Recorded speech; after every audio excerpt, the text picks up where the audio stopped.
What are you doing on this stage in front of all these people? Run. Run now. That's the voice of my anxiety talking. Even when there's absolutely nothing wrong, I sometimes get this overwhelming sense of doom, like danger is lurking just around the corner. You see, a few years ago, I was diagnosed with generalized anxiety and depression, two conditions that often go hand in hand. Now, there was a time I wouldn't have told anybody, especially not in front of a big audience. As a Black woman, I've had to develop extraordinary resilience to succeed. And like most people in my community, I had the misconception that depression was a sign of weakness, a character flaw. But I wasn't weak. I was a high achiever. I'd earned a master's degree in media studies and had a string of high-profile jobs in the film and television industries. I'd even won 2 Emmy Awards for my hard work. Sure, I was totally spent. I lacked interest in things I used to enjoy, barely ate, struggled with insomnia, and felt isolated and depleted. But depressed? No, not me.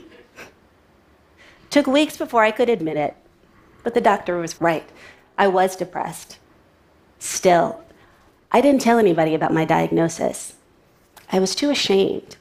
I didn't think I had the right to be depressed.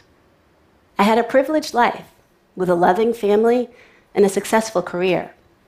And when I thought about the unspeakable horrors that my ancestors had been through in this country so that I could have it better, my shame grew even deeper.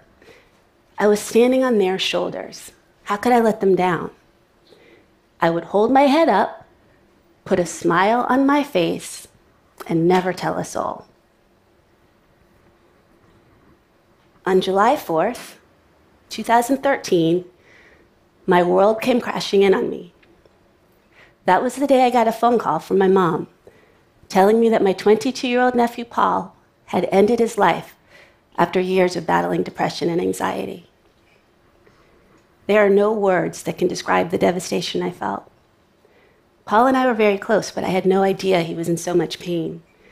Neither one of us had ever talked to the other about our struggles. The shame and stigma kept us both silent. Now, my way of dealing with adversity is to face it head on. So I spent the next 2 years researching depression and anxiety, and what I found was mind-blowing. The World Health Organization reports that depression is the leading cause of sickness and disability in the world.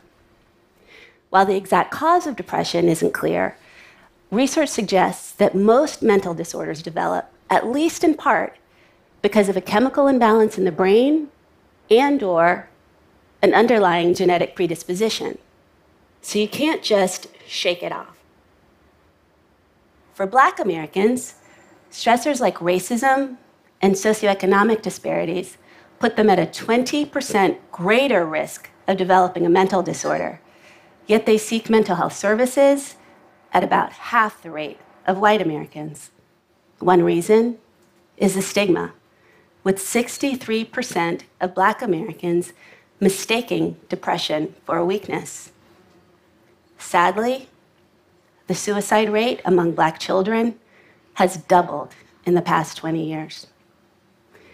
Now, here's the good news. 70% of people struggling with depression will improve with therapy, treatment, and medication. Armed with this information, I made a decision. I wasn't going to be silent anymore. With my family's blessing, I would share our story in hopes of sparking a national conversation. A friend, Kelly Pierre-Louis, said, "Being strong is killing us." She's right. We have got to retire those tired old narratives of the strong Black woman and the super masculine Black man who, no matter how many times they get knocked down, just shake it off and soldier on. Having feelings isn't a sign of weakness. Feelings mean we're human. And when we deny our humanity, it leaves us feeling empty inside, searching for ways to self-medicate in order to fill the void. My drug was high achievement. These days, I share my story openly, and I ask others to share theirs too. I believe that's what it takes to help people who may be suffering in silence to know that they are not alone, and to know that with help, they can heal. Now, I still have my struggles, particularly with the anxiety, but I'm able to manage it through daily meditation, yoga, and a relatively healthy diet. If I feel like things are starting to spiral, I make an appointment to see my therapist, a dynamic Black woman named Dawn Armstrong, who has a great sense of humor and a familiarity that I find comforting. I will always regret that I couldn't be there for my nephew. But my sincerest hope is that I can inspire others with the lesson that I've learned. Life is beautiful. Sometimes it's messy, and it's always unpredictable. But it will all be okay when you have your support system to help you through it. I hope that if your burden gets too heavy, you'll ask for a hand too. Thank you.